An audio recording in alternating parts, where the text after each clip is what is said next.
Welcome to DCPC Live presents Scene Support, the podcast that highlights the unsung heroes of the music scene, the recording engineers, the show promoters, record labels, graphic artists, photographers, zine writers, sound people. You know what I'm talking about, all those people that are not in bands.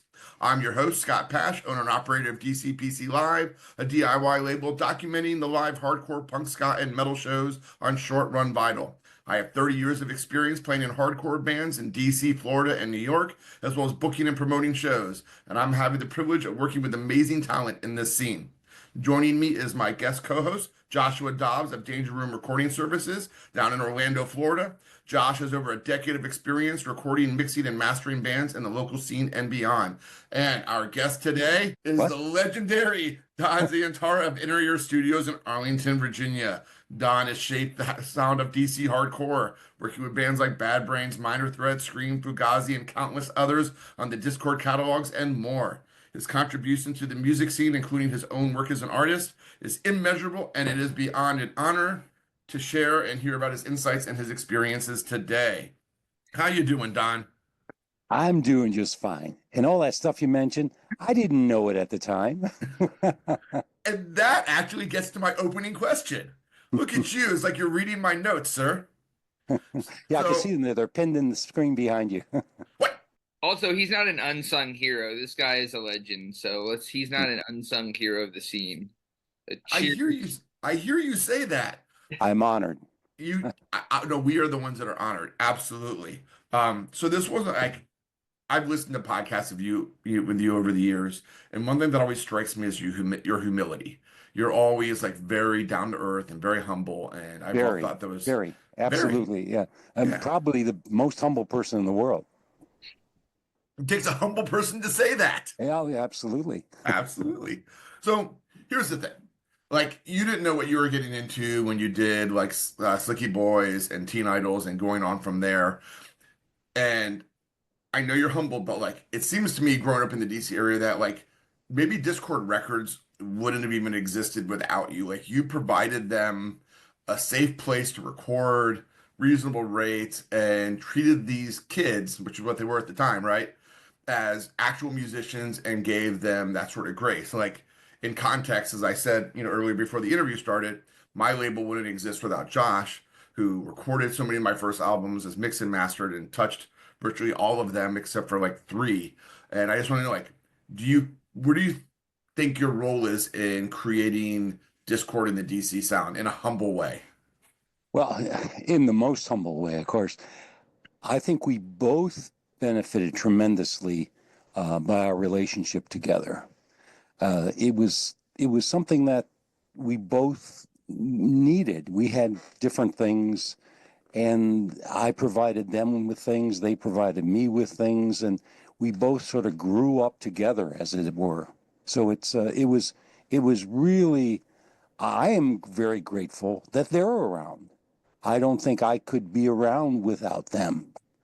And you know it too. It's just that they were a launch pad for a lot of the bands that were up and coming, and without them, those bands probably wouldn't exist or would quickly die out. No, and I get that. So it sounds to me like you're saying it's like almost like a symbiotic relationship where they provided you bands and you provided them that sort of safe place to record. Yes, exactly. Did you record other bands outside of Dischord a lot during that early time too, or were you getting inundated by what they provided?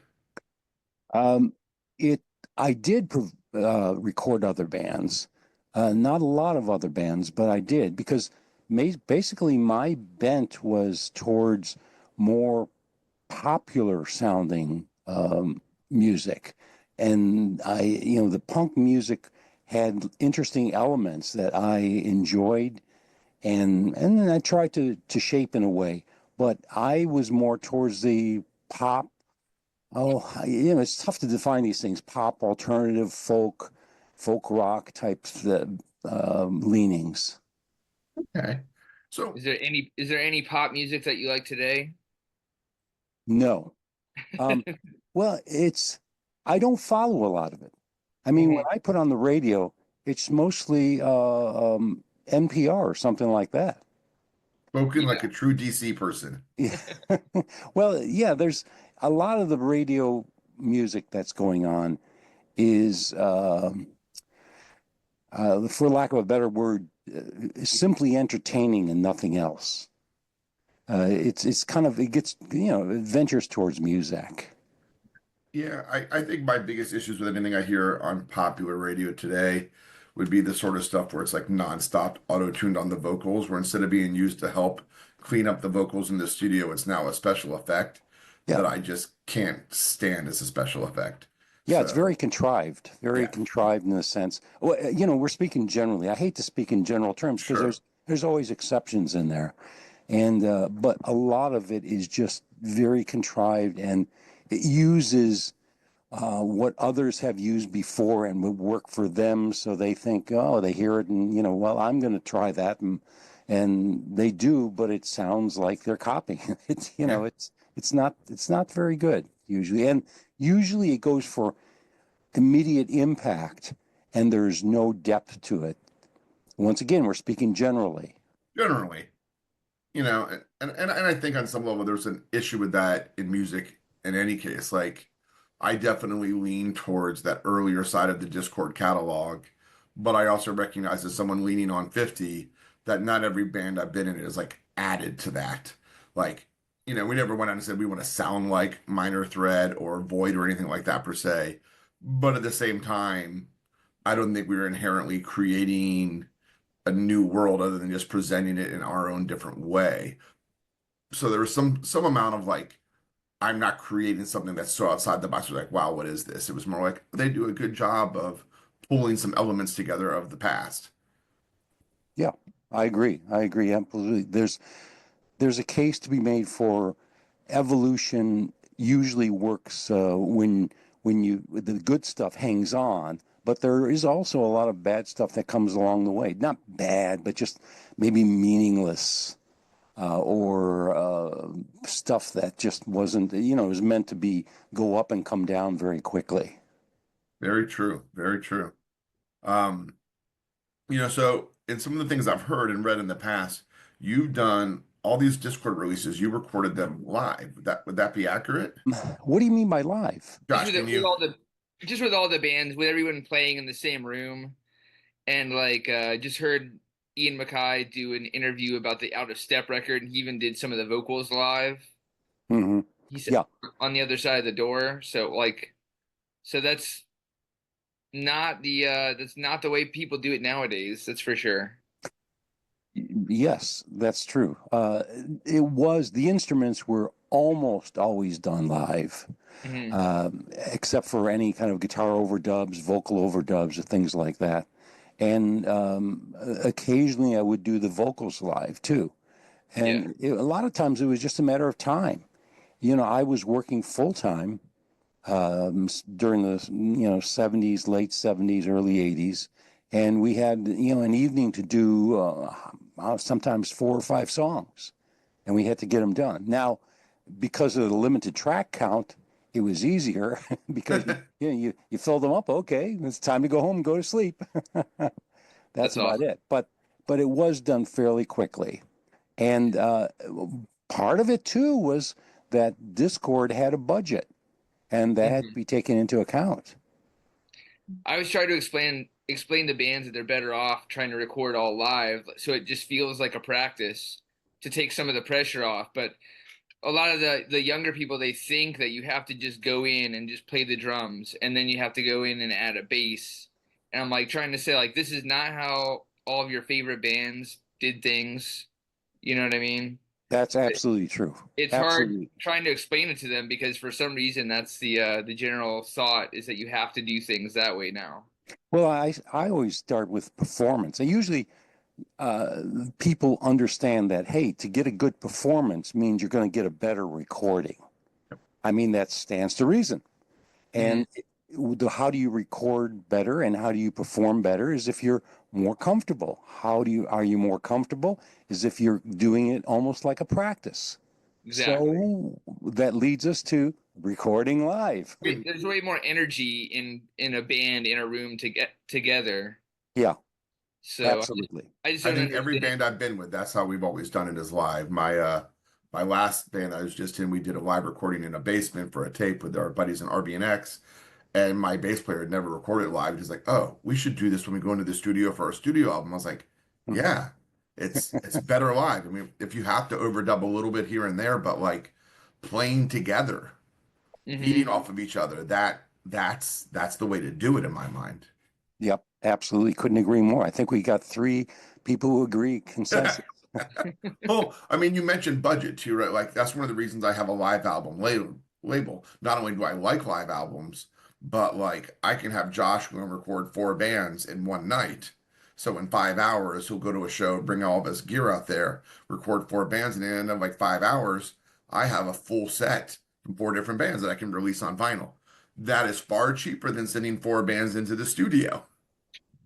Yes, yes, absolutely. Which brings us to the fact that you may hear more, let's call them mistakes or Mhm. simple mistakes that may give it character. Now, errors are errors, but sometimes mistakes will work in a song. And there's tons of mistakes through rock history, going back especially into the 60s and 70s. There's, they left little things in there because they had to.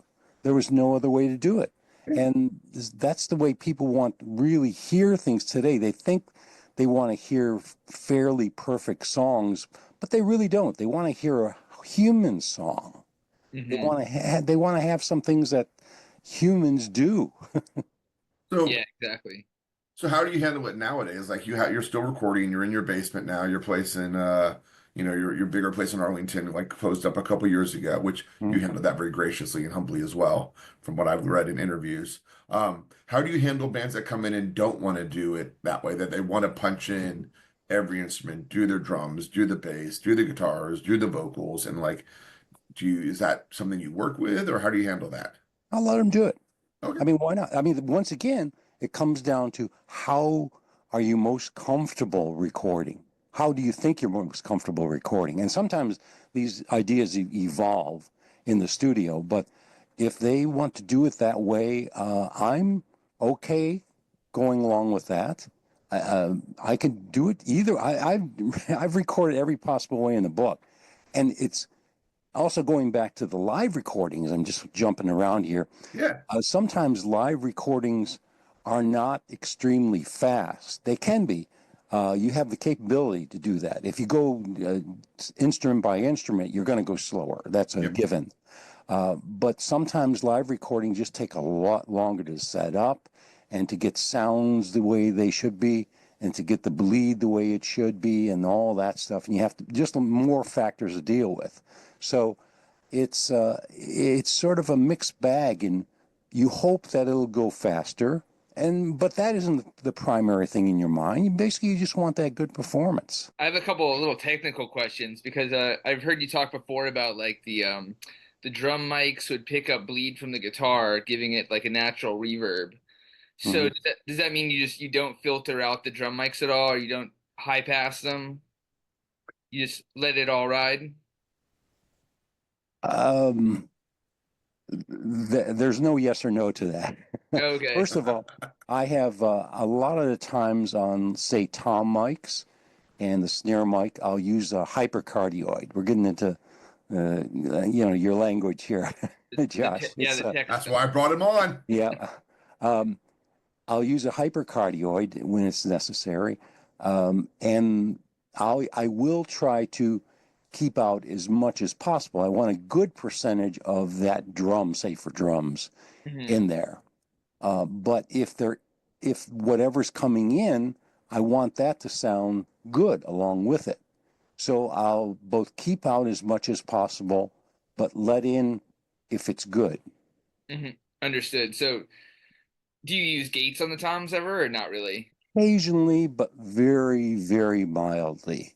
Gotcha. Um, very mildly, very mildly. It's never the snare or kick, maybe the toms. The overhead, certainly not. Understood. Uh, and overheads, usually I'll use ribbons too, which pick up a pretty wide area, but So they have to be looked at too and see what's coming in on them. And you have to remember that ribbons, because once again, going into the technical areas, at 90 degrees and 270, they're almost totally devoid of sound. So you've got a really good anti-bleed filter there. I'll have the bass amp right next to the bass amp is basically sitting about 6 feet from where the drummer sits. But if you point that ribbon mic correctly, you could almost totally eliminate the bass out of it. I'm mixing one of your sessions now, and it's cool to mix the ribbon mics. So yeah, everything you track sounds awesome. Thank you. Yeah, you just recorded a band called 504 Plan. Mm-hmm. So I'm doing what's called a Live and Dead album with them, where it's live on side A and studio on side B. And when I suggested they could record with you, they're like, "What are you talking about?" I was like, "He still records?" I'm like, "Absolutely." How do we reach him? I was like, "All you got to do is call him or email him. He'll respond." They're like, "Really?" I was like, "But we're just a bunch of kids." I'm like, "He'll respond. Trust me." Yeah. That's his history, is working with kids. Yeah. Well, there's I was talking to Ian MacKaye about this a number of times. People say, how do I contact this guy? And he's in the phone book. He's, it's easy to contact him. It's very easy to contact him. For those of you who have phone books, but he has a phone number, and it's not that hard to get. And Dischord is out there, and they have their website, and it's quite easy. I mean, it's enjoyable actually. To get quick communication, I think, is something that's kind of necessary in this business, rather than slogging along, sometimes for days trying to get the right answer or figure something out. No, you were very quick to respond, and as I was telling 504 Point, I was like, I was in the DC area literally like 20 years, and I never recorded with you. I'm like, I always wound up recording with friends who were like in a band and said, "Hey, I can record you in my basement," or this, that, or the other. And How did those recordings come out, Scott? some better than others. Uh-huh. But I don't understand why I did it. Like, if there was one band I was in high school that continued on later, and they actually did record with Don, and I wasn't jealous when I saw the album, other than the fact that they recorded with Don and I didn't. Oh, And I was man. like, son of a. Well, that's basically how I started. Yeah. I was in a band that needed a demo, and I thought, well, okay, we've got the mics because we've got some vocal mics here. We need a little mixer. I went out and bought a Shure mixer that had basically volume controls and nothing else. And I had a stereo tape recorder. So we recorded all music on one side, all vocals on the other. And that was it. Sometimes it's a matter of, hey, do you have the money or don't you have the money? Or, it doesn't matter really at that point. Of course, different times require different things. Now probably those recordings would be looked at and say, oh, this doesn't sound that good. So.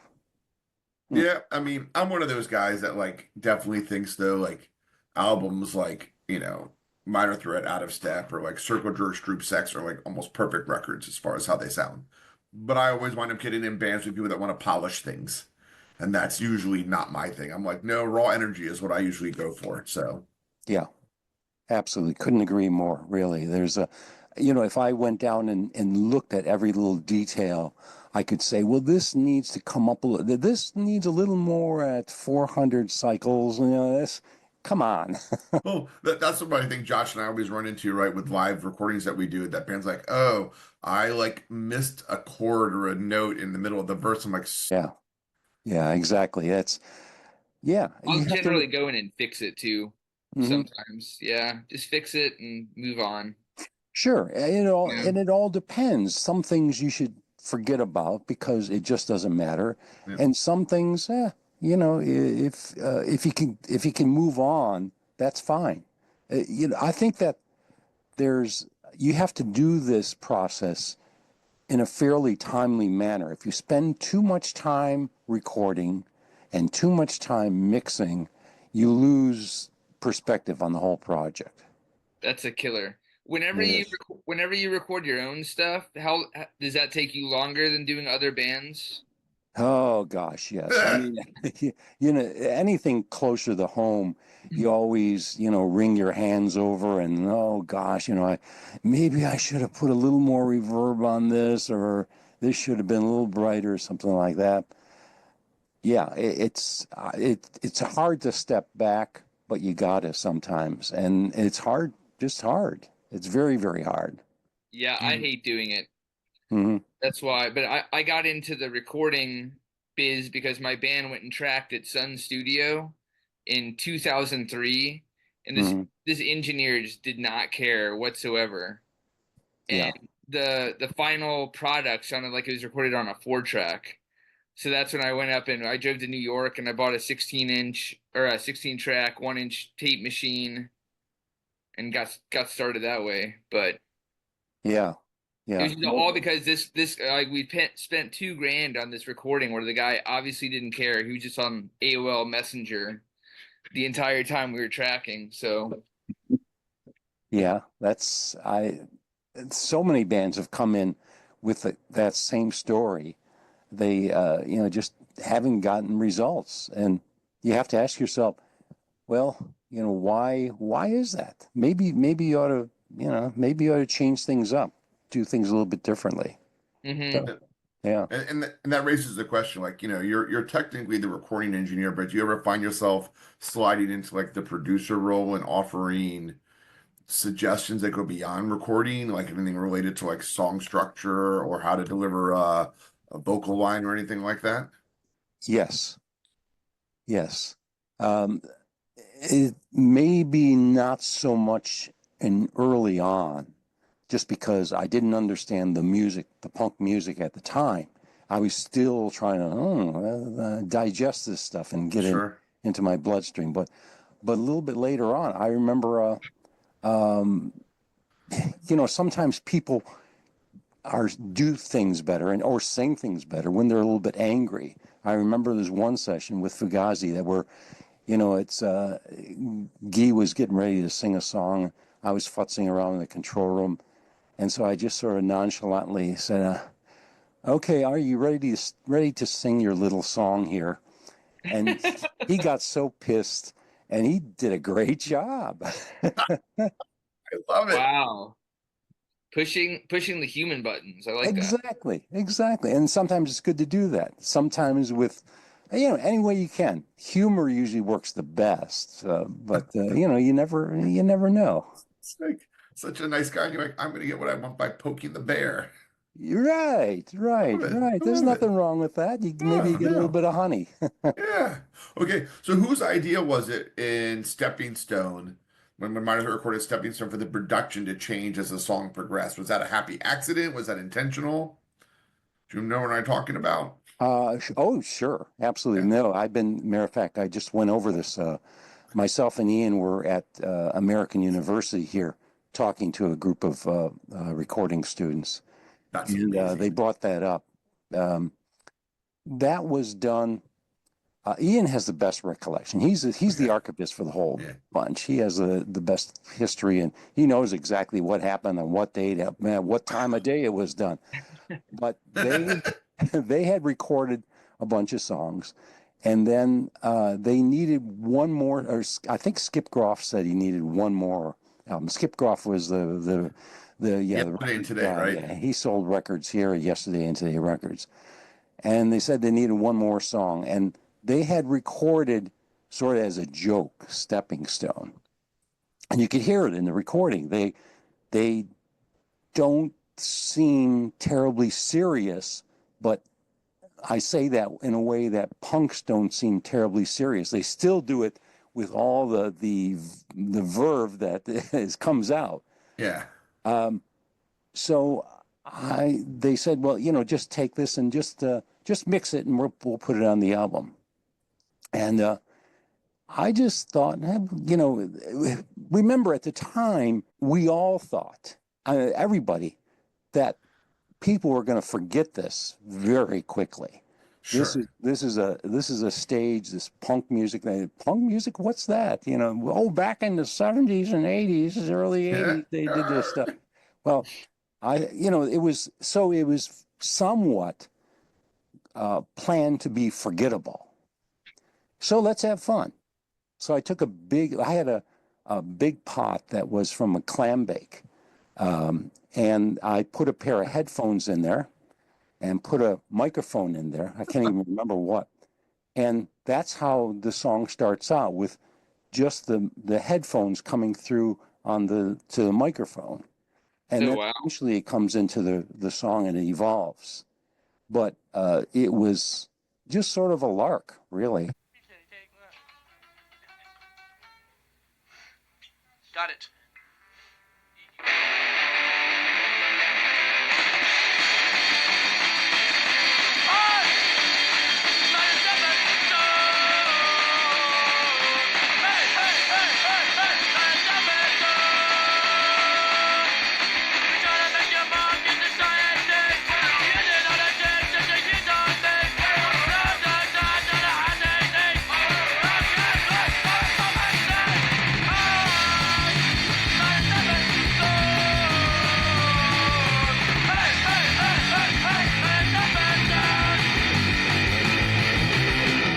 The first question I ask every band that comes in is, what are you bringing to this that's new? And if they can't answer that, it might be hard for them to record, because you're just sort of regurgitating the old stuff. Yeah, and I get that, but I also get the idea of like the idea that this is just being done for this moment in time and it's probably not going to last the ages. One thing I always found freeing about hardcore and punk is that the odds of making it, as they would say in the music industry, slim to none. So that means you can just do whatever you want, because you don't have to worry about pleasing popular people. You can just get on stage or go into the studio and record what you're going to like, and the 25 people that buy it or come to your show, they'll either like it or don't. But it's almost like freeing, because the bar for success is almost non-existent. It's like it's personally defined. So it's not the like success of you have to sell this many records or do this. It's just, do I feel good about what I did? And did that mean anything to me? And did a small number of people enjoy it? And if so, I felt successful. And that's always been kind of how I've guided my path in recording stuff and doing things. I'm like, I'm not trying to be the biggest or best. It's so like you doing the thing with the stepping stone and then going, it's a lark. It's just fun. But it's like they could do that because they didn't feel constrained by the idea of success. You get what I'm saying? Oh, absolutely. Yeah. Of course, looking at some of the history of this is it generated from Margaret Thatcher's England. And during that time, if you were young, in your 20s or even in late teens, you had very little chance of getting a job. There was very little for you in life. So there was a bit of a nihilistic look at society, and that transferred over into American punk. Oh, that brings up a question I have. So I know a lot of the early DC they were into like the Oi and Sham 69 and bands like that. So whenever they first recorded with you, did they try to play you any of those kind of records to say, hey, this is what we're emulating? No. Great question. No. They didn't. They basically, first of all, they basically came in and they had they had time constraints once again. So they came in and they just did their thing. They really, we didn't discuss it. We didn't philosophize over it. There were more doers, basically. Mm-hmm. They just did it. What were your rates back back then? Well, originally, at the very beginning, I told them, if you buy the tape, I'll record it. Wow. We're talking about 1/4-inch tape, though. That's very generous, though. But you just basically gave away your time out of kindness. Yeah. But as Josh knows, if what you record builds your reputation, and it's not, you're not really giving it away free. You're building your you're building your CV in a sense. True. No, absolutely. I mean, I think that's sort of the same way. Josh and I both work together. We've been slowly building the things we do, and people often say both of our rates are ridiculously low sometimes, but we're also trying to be helpful to those that are starting off and also get that sort of like reputational, credit that you talked about. So Yeah, yeah. And then, they eventually changed and but they were still pretty low. They were still pretty low in a sense. But remember recording, I was recording stereo for a long while, just 2 tracks, and the 4 tracks came. It was it was a totally different time. Yeah. It was a time where MacKaye was not around, Behringer was not around, all those things that you can get for the home studio cheaply were not around at all. And I had to make my own mixers.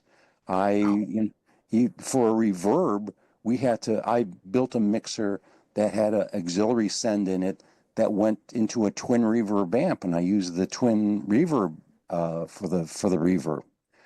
It was their home studios were not catered to because there were no home studios basically. sure. So you were either a stereo buff, in which case, you were playing records through a audiophile stereo system, or you were a commercial studio, and you can get the big mixers and you can get the big tape recorders at the time were 8 tracks, but that's beside the point. Then they went to 12, and of course all that. But So you were just running you're running your mixer into the 2-track, right? Splitting things up before it hit the 2-track. yes, Gotcha. yes, and eventually we really moved up in the world, and I got a few Shure mixers where I could dedicate one mixer to each track. It was, believe me, awesome. there was an evolution that was very, very primitive. That's when I first discovered like how I used to have like a Tascam 4-track to cassette machine, and the first time I hooked up like a little Behringer 4-channel mixer to one of the tracks, and I had all the drum, four channels of the drums going to one track. That's when I was like, oh, this is awesome. I can actually see how this works now, and it was cool. I wish I had known about like phase relationships though when I first started out. Is there anything that Yes.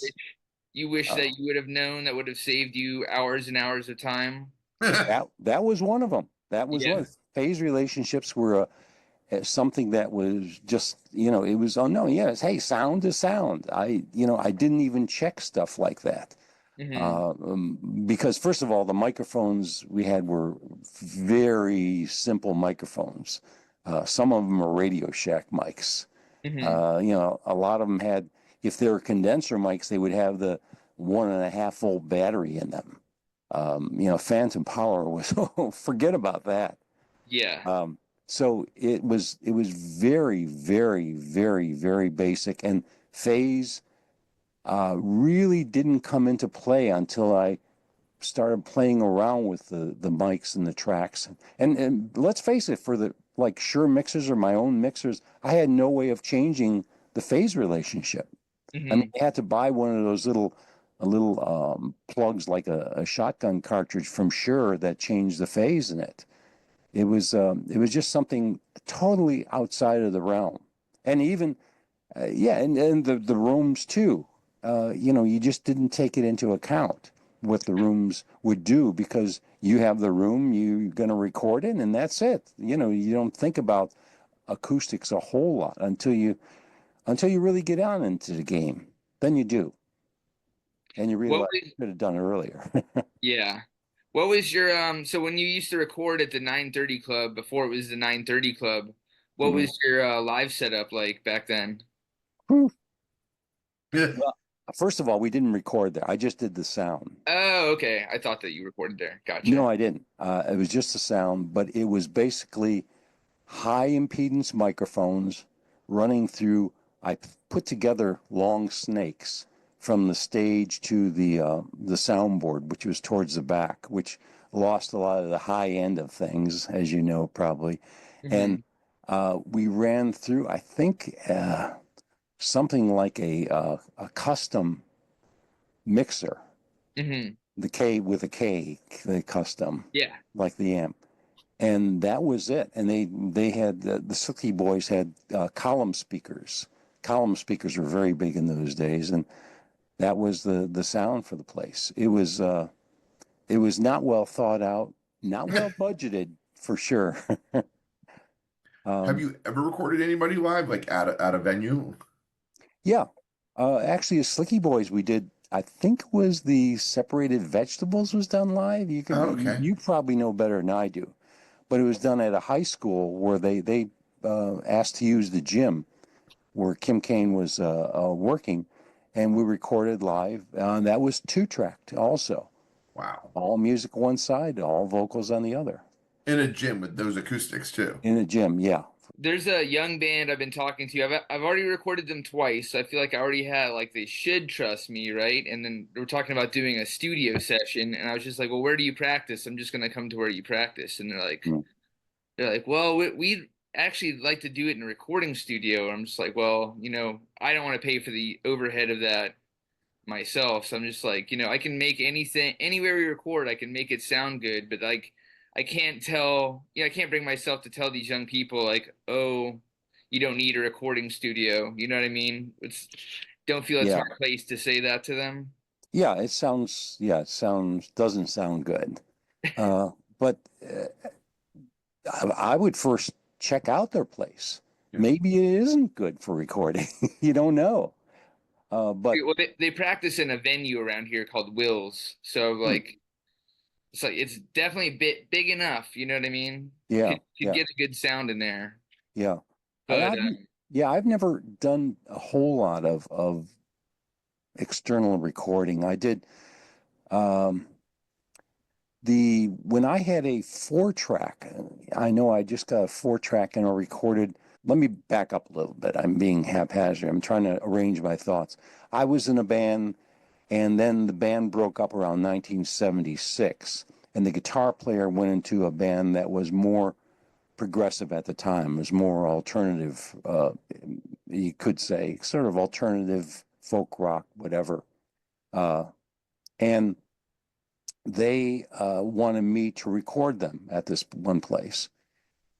And I recorded them live into a 4-track. And the Slicky Boys were there too. And they asked me, hey, could you record us if you got some extra tape? And I said I did have the extra tape, so I recorded them. And that was my start off with the relationship with Skip Groff too, and him bringing in the bands for that thing. But I did record 4-track live a lot, and it was awesome challenge.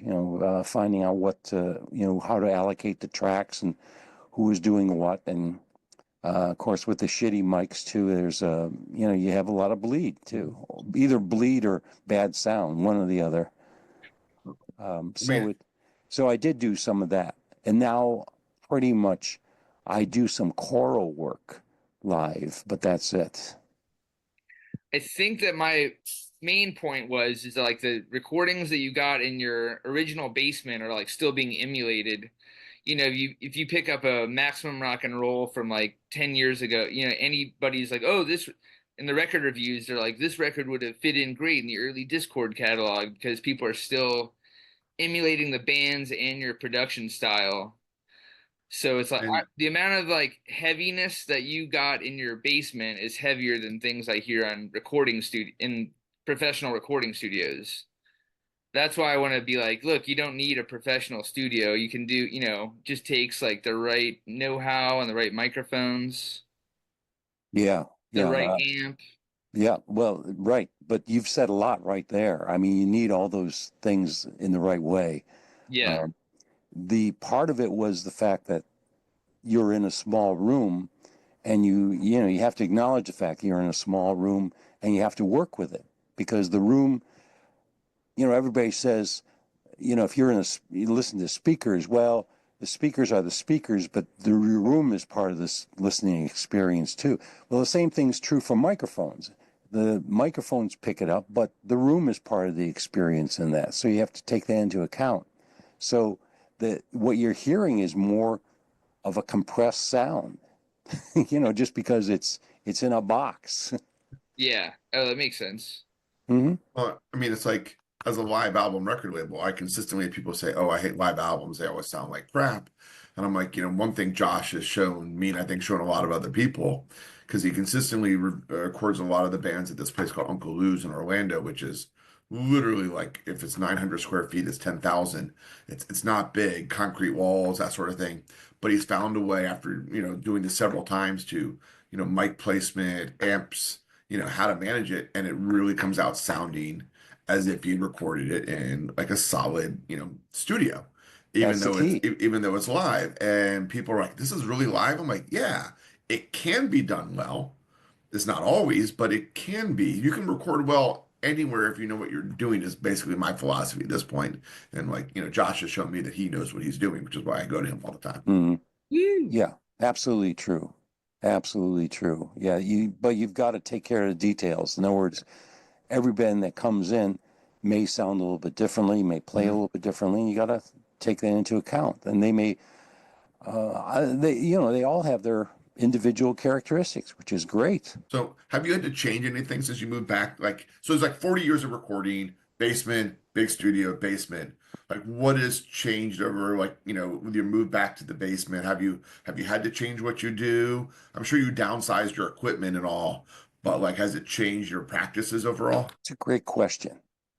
Probably it has, but everything has changed. Physically, there was right behind me, as you could probably see, there was a window going into the other room. Yeah.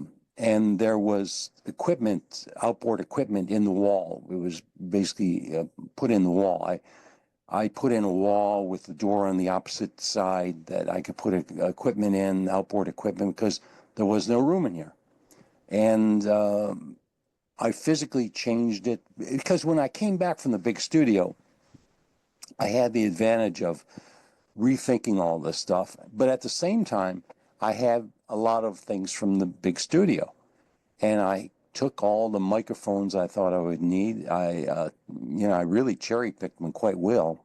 And so I've gone down from about 120 mics or so to probably about 30, maybe even a little bit less. But they're the ones that work for me in this room. And the board I picked out because it just has the best sound and it's easiest to work with, and some of the effects that are built in are actually good. And everything else was just hand-picked. I mean, I just looked at everything very, very carefully because I know that everything I choose is going to have some sort of impact on it, and I have a limited amount of space, so I wanted to pick the things that I'm going to use. Right now, I have one unit in here. It's only one rack space, but I haven't used it much, and I really have to think about, maybe I should get rid of this thing. Just not useful. But everything else, I've sort of utilized in one way or another, and that includes microphones and everything. I've got a few amps. I pared down a lot of the amps. I got rid of the twin reverb amps because I couldn't take carrying them around, and but I picked out amps that were good, and everything just seems to fit in this space and work in this space very well. So I keep tweaking it. It's a continuous process, as Josh knows. You never stop. You always keep looking at things and, maybe this can be done a little better, or maybe I could use this a little better, or maybe I just don't use this at all. Maybe I should get this instead of that. How do you feel about, I know when you're at the big studio, you were doing something incredibly nice for bands, and you were tracking like their drums on tape, and then you were dumping the tape into digital. So what do you feel about the sound compromise without doing that any longer? Do you notice? Is it something you notice that every time you're mixing, you're like, oh man, this doesn't sound as good, or is it acceptable? This is going to sound a little cruel, but I don't care. That's not cruel. Everybody Yeah, that's awesome. The most important thing is the song. Yeah. So that means that the sound comes somewhere down the line of priorities. And you have to use what you use. I mean, if you're recording onto a cassette 8-track tape and you're getting good song down, who cares that it's a cassette 8-track tape? No, right on. Yeah, it just I just doesn't think matter. that I just thought that was really incredible that you were able to do that since they donated all that tape to you. Thought that Yeah, was there was. really Oh, impressive. yeah, I had. Yeah, there was. Yeah, it was. I had lots of 2-inch tape, a lot 2-inch. There was some 1/2-inch from when I did 16-track 1/2-inch. That was a time. I mean, I went through all the stages of that stuff, and it's. I'm not wedded at all to the sound of tape. I would rather get a good song down, no matter how it goes down. I mean, Yeah. I'll record a lot of times my own ideas onto a little Zoom recorder. Yeah. And that could be taken somewhere if you want. I mean, it just doesn't matter. It just doesn't matter at that point. You want the song, and you want the performance of the song. Of course, that's the way it comes across. So Right on. that kind of ties into a question I had about like what advice you would give to a band recording like their first album. And it sounds to me like you would just say make sure you have the songs, but like would you like to add to that or? Yeah, just the songs, the arrangement, how things are done. Think about the dynamics. This is all pertaining to the song, and just work it all out so that you've got it all down, and then practice it enough so that you can forget about it, and then do how you feel it should come out. So make it sound as natural as possible after you've thought about every little aspect and every little corner that you've touched. Do you find yourself still recording mostly like punk and hardcore bands, or are you getting stuff from other like, you know, genres coming in to record with you in your basement? Oh, yeah. Yes, all kinds. For sure, all kinds. Yeah. I mean, I don't really limit it at all. I limit it only in a sense that I'm kind of sort of semi-retired in the sense that I don't want to record 8 hours a day or 12 hours or 16 hours a day. I just try to keep it down. And that works for me. That works. Have you ever declined a band besides scheduling? Like, was there ever, and you wouldn't have to like name the artist or anything, like, but was there ever something like, no, I just can't be involved in this for some reason? Yeah. Yeah, I have. Usually I like to get demos from someone, send me an MP3 of some of your Okay. stuff. And if I can't really add anything to what they have going on, I'll tell them, it's, maybe work on it a little more, or check out another person. I know other studios in the area. Other studios will be happy to take your money. Sure, absolutely. It's a hard thing. I don't want to be in the position of just punching the buttons and then sitting back. Yeah. No, of course. Yeah, that's no fun at all. I want to have fun. Yes. Yeah, I always look up like bands that like might need to record, and I'll check out the things that they have. I'm like, is there anything I could add to their recording? And sometimes, I hear like everyone's using this like the same drum samples now for their kicks and snares. I'm like, maybe would they want to go the other route and have a more natural sound, So I think about like trying to suggest that sometimes to people, but it's hard. I feel like a lot of the rock bands sound like they're recorded in like this tin can where all the drums sound the same. So it's hard. That's another thing. I feel like it's hard to break through to people. Like not everything has to sound the exact same out there. Yeah, yeah, and that's a fine line to walk because you want it familiar to the listener, but you don't want it too familiar where they say, "Oh, this sounds exactly like samples," or or a sampled snare or whatever. It's got to be a little bit different. And this is, looking at historically the music, you see the bands that have really progressed. First of all, they've got good stuff. They've got good material and got good content, but they catch your ear, and then they move in with a little more experimental things, and then they pull you into seeing some of their weirder stuff. Bands that start out very weird at the beginning usually don't last, although there are some exceptions. What's the most experimental you've ever gotten in the studio? That's one of Scott's questions, not one of mine. Yeah. Just kidding. I'd be that way. I think I said creative. Creative, or there's experimental in a lot of different ways. Yeah. Happy Flowers come to mind.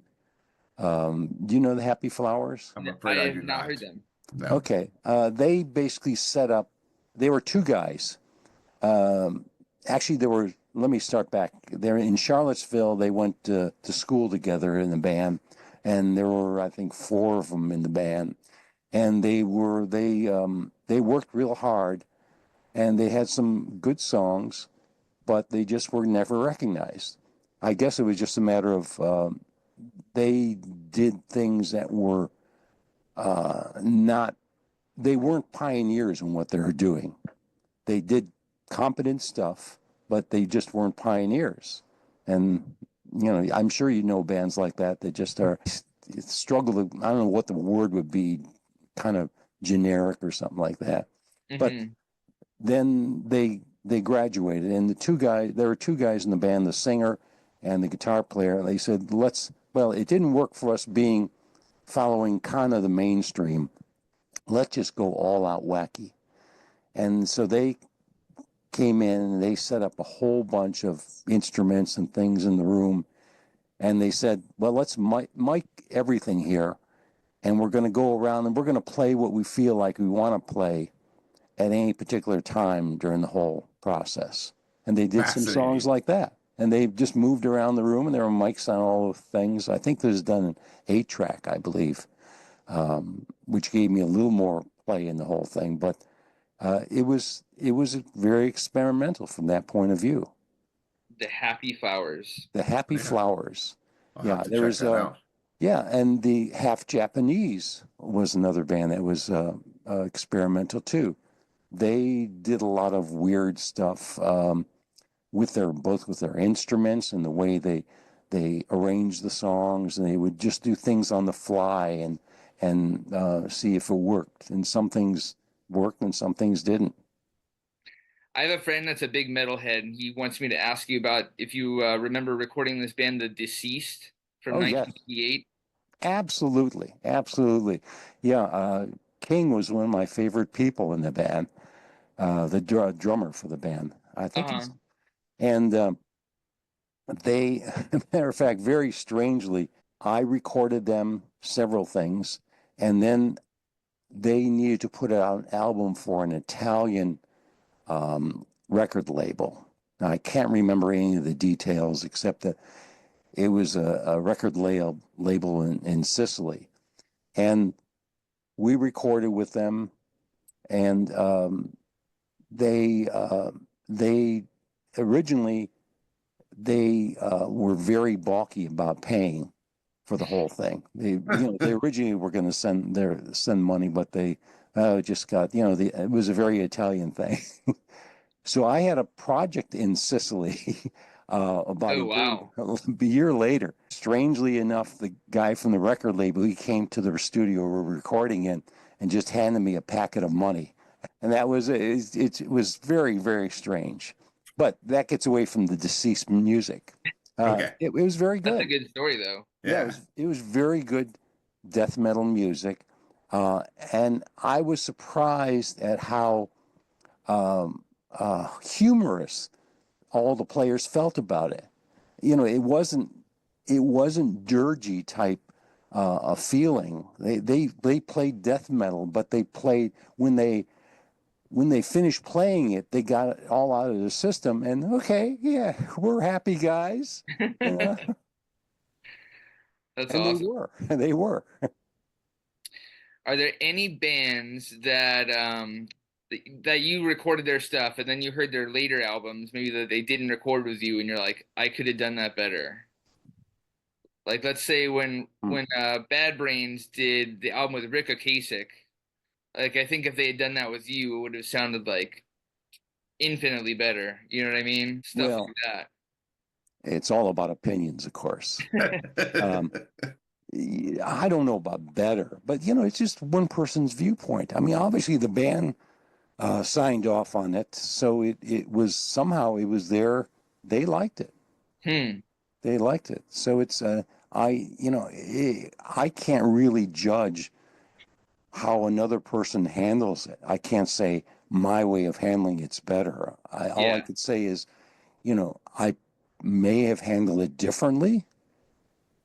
Not bad or good. And Fugazi pulled the plug on the album that Albini recorded,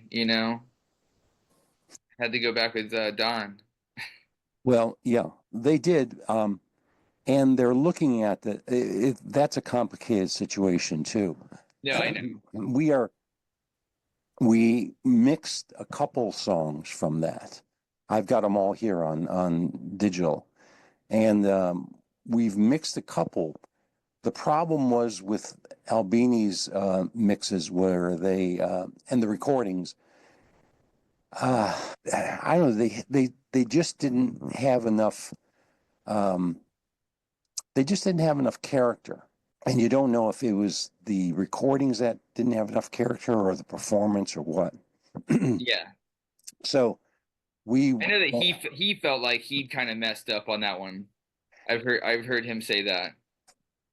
But yeah, I don't know if he did or didn't. mhm. I mean, I almost feel like on some level, it's like the same thing. There's a relationship that creates the band chemistry. There's always that chemistry between the recording engineer and the band itself. And depending on where the band is in their moment and where the engineer is, it could just be the wrong place at the wrong time. And maybe, they could have worked together differently another time, but it wasn't catching that. It just Yeah, wasn't working. they were on an intensive tour at the Yeah. time, so Yeah. it was very hard. But I got a feeling some of Albini's work his best work is yet to come. Oh yeah, that's interesting. It's he had a philosophy that I admire. Originally, they didn't allow computers in the rooms, Yeah. Hmm. and because he was very pro tape. There's nothing wrong with tape. I like it too, but all these things we got, all the things I see in front of me and in the next room are just tools. I mean, Yeah. if these tools can help you to get your song across correctly, fine. Use whatever you want. Play a shovel. Use a I don't know. Use use a telephone for a pick. I don't care what it does as long as it works for you. Sure. Faith versus void. Which side is better, Don? Right. No, there's a right answer. We're just curious if you have it. No, I don't. Void was very much kind of it ventured or touched on kind of like the metal a bit. And Faith was very much kind of I would say into the straight punk at the time. Hmm. It all depends on what you like more. Yeah. I think the answer is void. See, I told you you like the metal stuff more. But not always. Just in that case, it rips and it's different and it has all sorts of stuff that like it just smacks of creativity and it's like these young kids and they're mixing things together in a way that I'm like, I Sorry, wish I could. I'm just trying to do what you did to Guy with your little song comment. I'm just trying to get the provocative answers out of you. That's all. Fine. So Hope some more. how often do you go back and listen to any of these old? I mean, do you go back and listen to your old recordings at all? And like, any bands you recorded in the past, there's like things you go back and do you do it just for Yeah. enjoyment or do you like overanalyze and say, oh my gosh, I can't believe I did that? Yeah, it's very rarely just because I can't analyze it. I Yeah. just it's so much work listening to it, and thinking, well, what is there?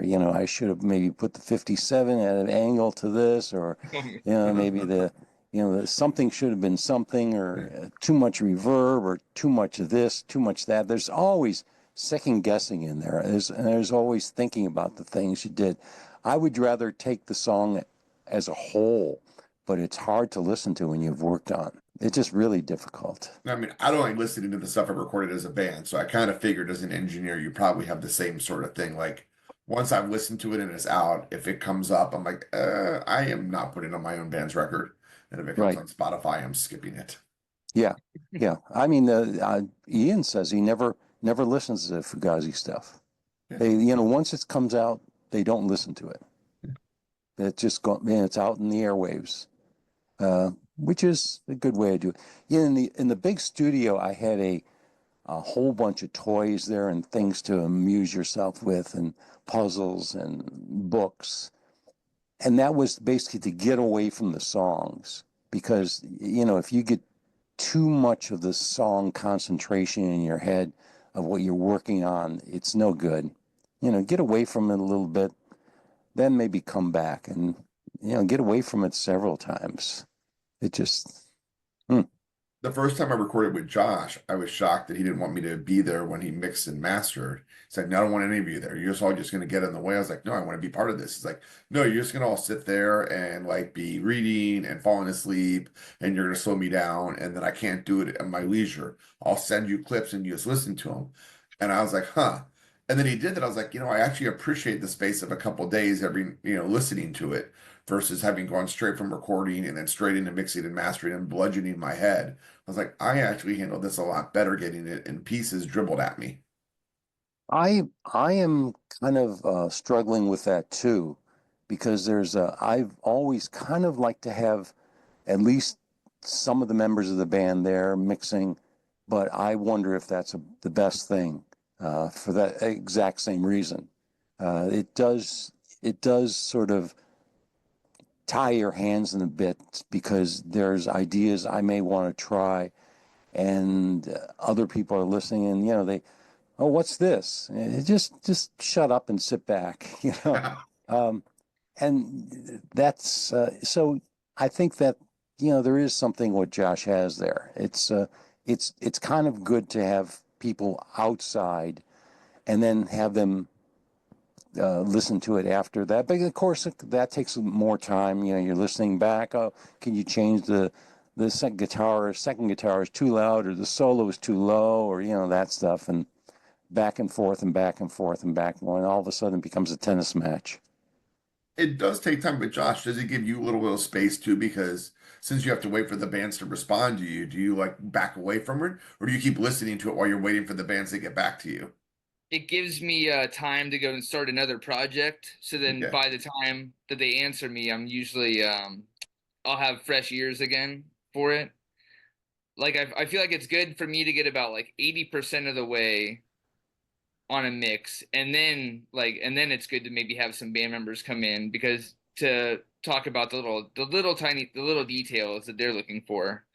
But I mean, most of the people in the bands don't understand, like, the crazy amount of EQing and compression and things that have to happen. So I'm just trying to get them to look at the big picture and then the little details, and leave all the middle work for me. Mm-hmm. Yeah. Yeah, I didn't think about it too much, because at the big studio, we had a board that had no recall, and Ay, ay. I did have automation, and the automation was recallable, but that's all. So I would tell people, hey, we're going to mix this thing, but Yeah, once it's mixed, if we want to go back and remix it tomorrow, it may be different. It may sound different. that's one thing I really like about the Pro Tools, just because I just do everything in the box now.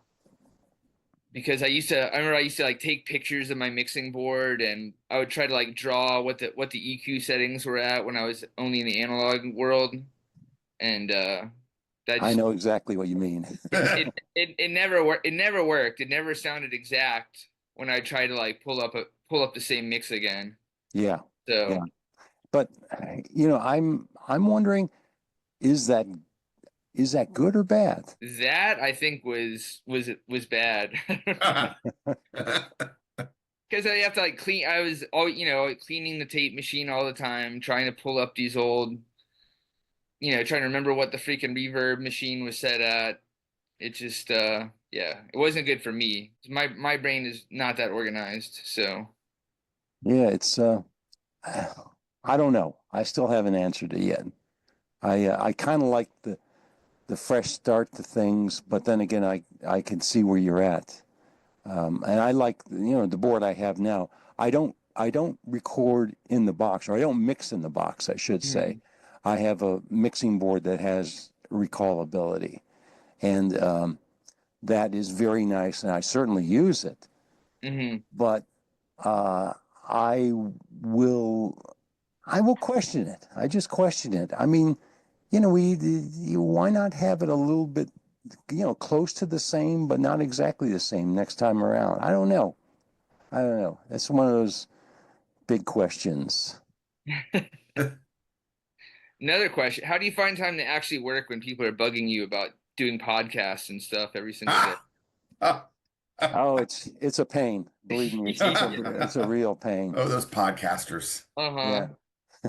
The only solution I can think of is going to a different time zone. Oh, that'd be good. Somewhere like China or something. Make it hard. Make it hard. Exactly. Yeah, it's I enjoy doing this. I mean, it's I want to have people remember what happened and how it was done, and hopefully, just like you learn through different processes. Both of you have seen different processes, and you think, well, next time around, I'm gonna do it like this, or not do it like this, or change this a little bit, make it a little bit different, and it'll come out better. And it's so I kind of wanted to tell people how I did it and what some of the mistakes I did make, so that they could do it better when they do it. What might be one of you don't make mistakes. Everybody makes mistakes. What would be your, if you don't mind sharing, like, what are your like most crucial mistakes? Like, what's the things like, hey, I really want to let anyone know that's going to get into this. Avoid this. This is the mistake I made that I wish that haunts me to this day still. Well, one of the technical things is like what Josh meant, phase. I mean, pay attention to phase. That's a very big thing as far as the whole sound. In terms of just sound recording, pay attention to your diplomatic skills, working with the bands. That's the hardest part. It is the hardest part, but it's so crucial. I mean, the band will play a whole lot better if they knew that you're like the next member of the band. It's just it's very important, just very important. What else? It's hard to think about. I'm sure I made some of them along the way, bunches of them, dozens of them, hundreds of them, but usually it's technical stuff. Yeah. And when you really dig into it, it could be something so mundane as just picking out the totally wrong microphone for something and putting it in the wrong place, or something like that, or recording in a sequence that's not that shouldn't be the way it is. People will want to do their background vocals before they do their main vocals, things like that. Okay, oh, that's terrible. Try it. Yeah, and you waste a whole bunch of time. There's just things like that, little things. But usually it's these little things that pile up. In recording, let's face it, the song is made of a lot of little things. Yep. Okay, I got one for you. So the session I just got from you, 504 plan, I noticed, I was like, oh, there's one guitar in here. I'm like, did they record a second guitar? And then so I even texted you about it, and you're like, no, it was just one guitar. And I was like, of course there's just one guitar. He got all these bands to sound amazing with just one freaking guitar. You know what I mean? So it's like, that's one of those things where there's just the younger generation thinks that there has to be like 50 guitars on everything. And like, but meanwhile, you listen to the first Minor Threat EP, it's just one guitar track, right? Mm-hmm. Yes.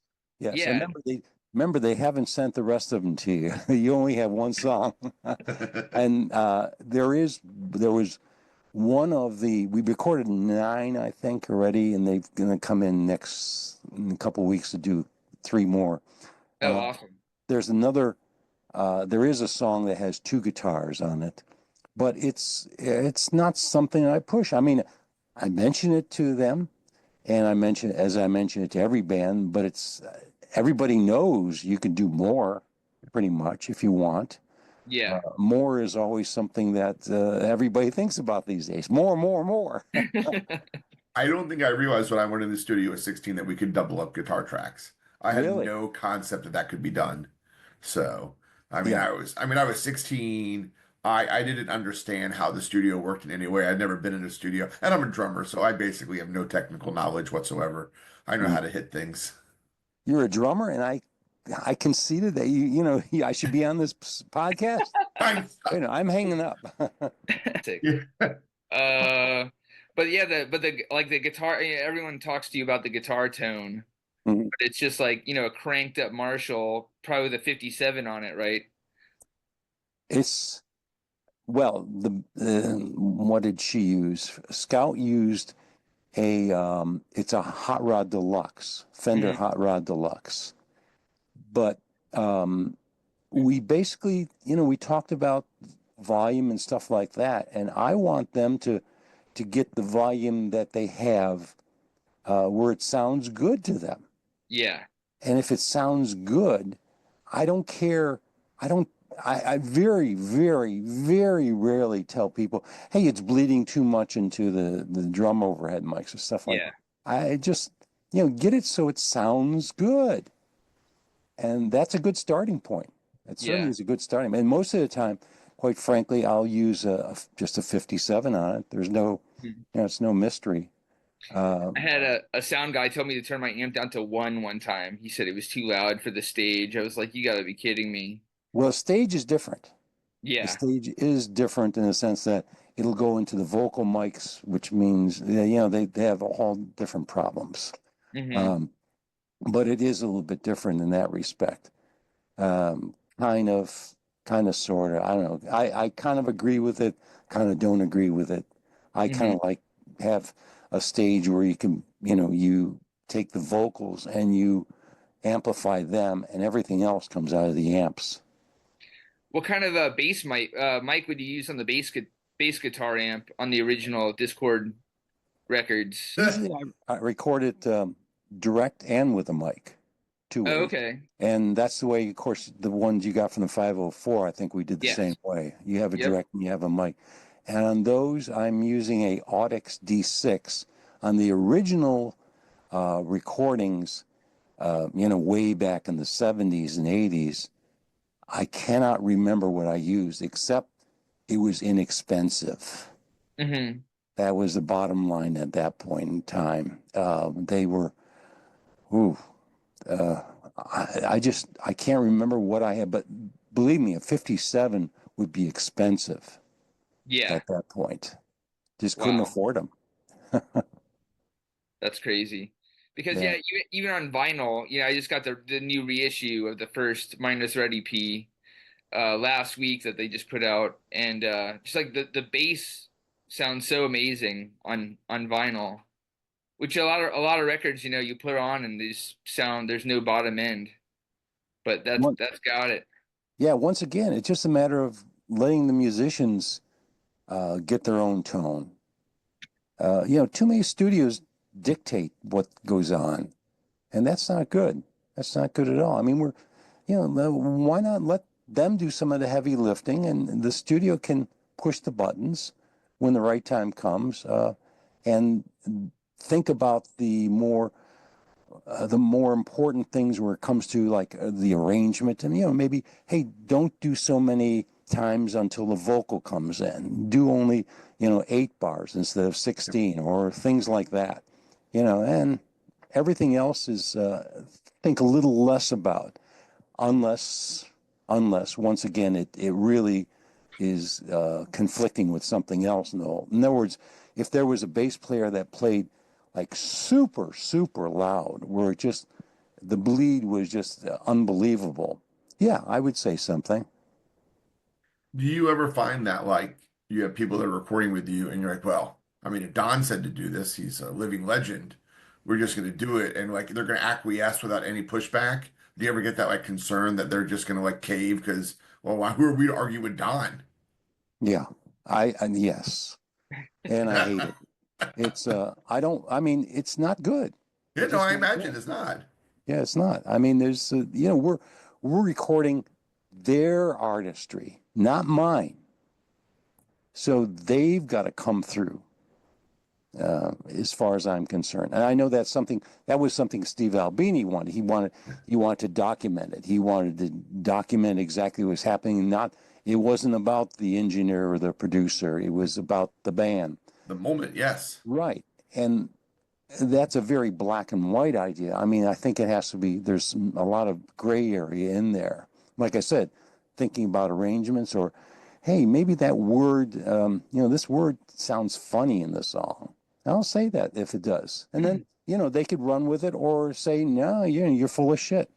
Do you ever have to prep them and say, hey, please make sure you give me pushback on my ideas? Do you have to like start that, or do you just wait to see if they are always acquiescing before you start saying, hey, you Yeah. don't always have to listen to me? Like, do you have to like, Yeah, no, I really don't want to bring that up because okay, it just gets them thinking about it, and they that makes shouldn't sense. really think about it. It's but I'll shut up if they ask me about something where I think they'll take my opinion as gold.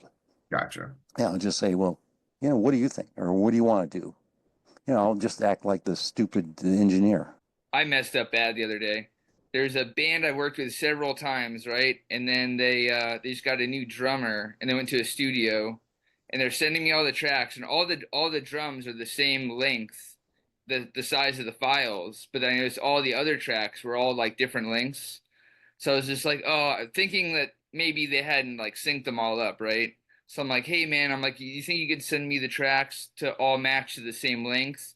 And he's like, dude, did you even look at them? Check them out. They're all the same. I'm like, oh, sorry, people send me stuff all the time that has mistakes. He's just like, what?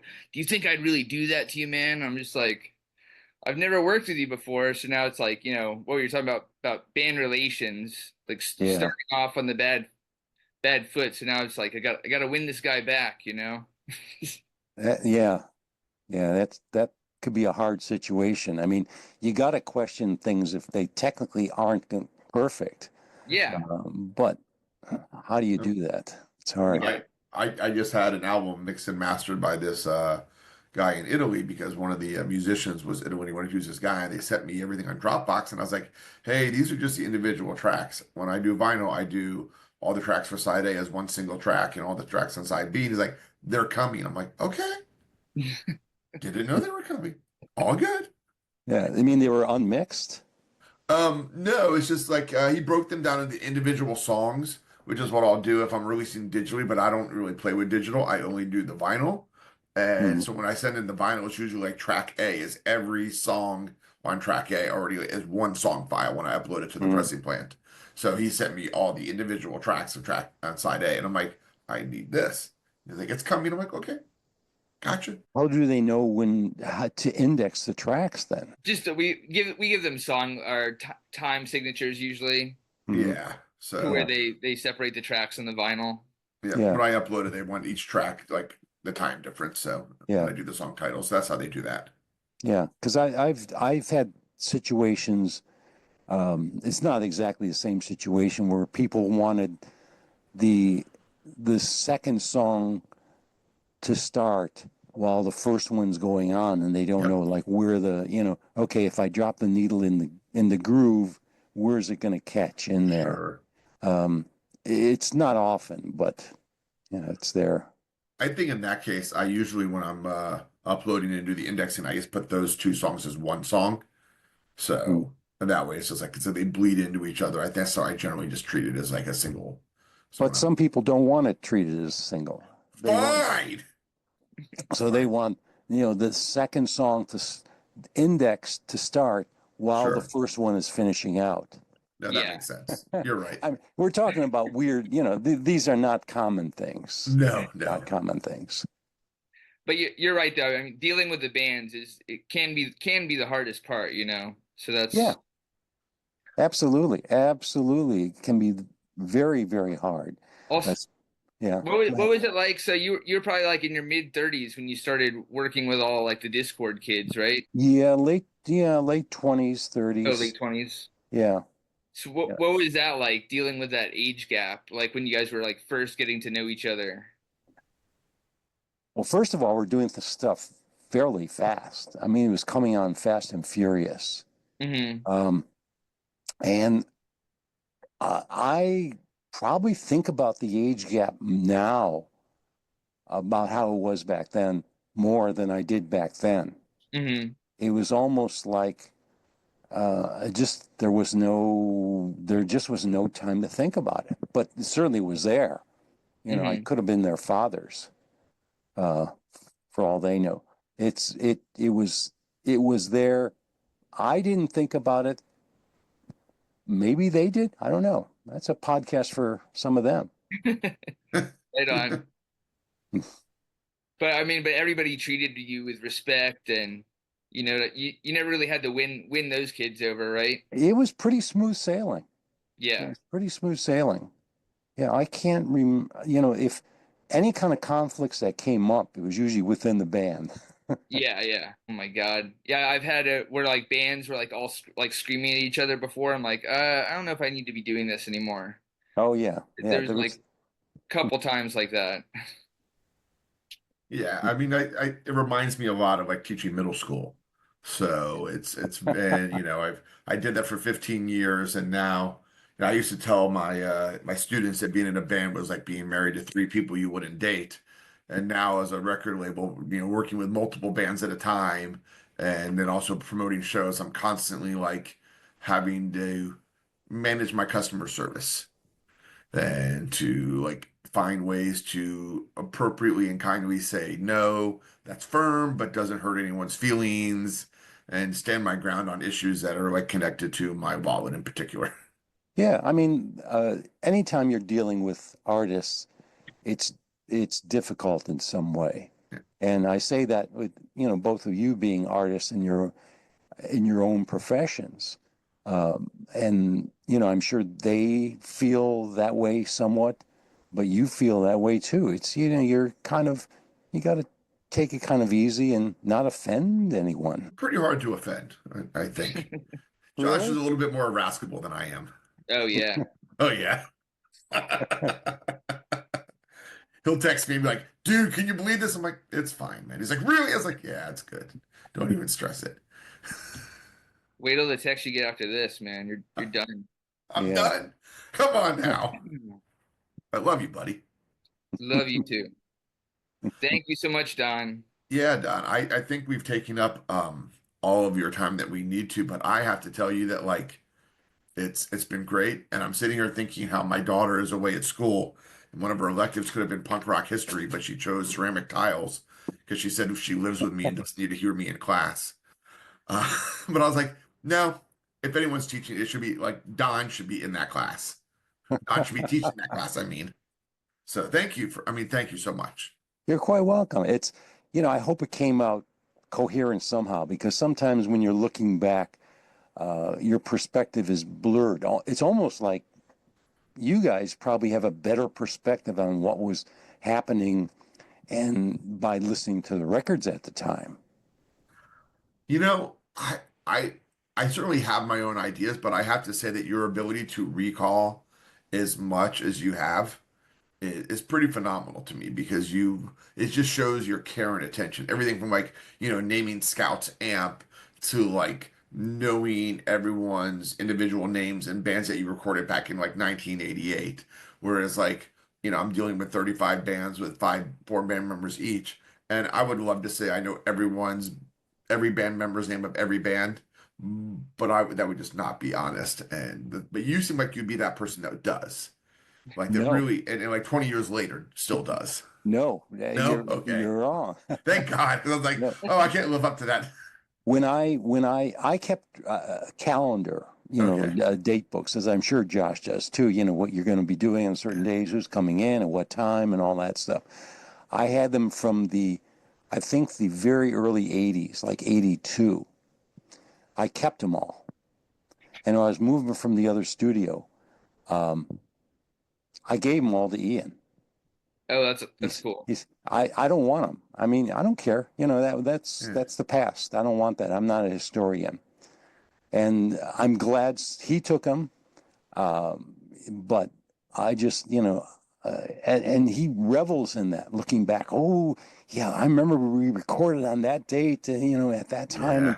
And it's great. Okay. All right. Fine. Fine. I'll just, I want to record and I don't want to look back in the past and, run it back like an old movie. I appreciate that. But I appreciate you taking us a bit into the past and, meeting us here in the present as well and sharing us what's You going on. realize it was all bullshit. None of this had really happened. Don died about 5 years ago. And I'm getting morbid now. yeah, it's a death metal, right? The first time I heard Minor Threat, it was on I bought this used cassette of the first 2 EPs, and it was on this like totally like weathered 10-year-old cassette tape, and I put it in. It just sounded like the craziest thing I'd ever heard, and I was like, this sounds insane. I'd never heard music like it, and then I just want to thank you for helping get that together, man. Well, thanks. Thank you. Yeah, I really wish more bands would hit on something like that, something new, I guess is the only word for it. It's new and refreshing. Life-changing for me. So Yeah, thank you. for a lot of us, me too. All right. Well, thank you again. I think we're going to just go ahead and close it out. And thank you everyone who listened. This was Josh Dobbs from Danger Room Studios, my guest co-host, and Don Zientara from Inner Ear Studios. And it's been a fucking blast. And thank you all.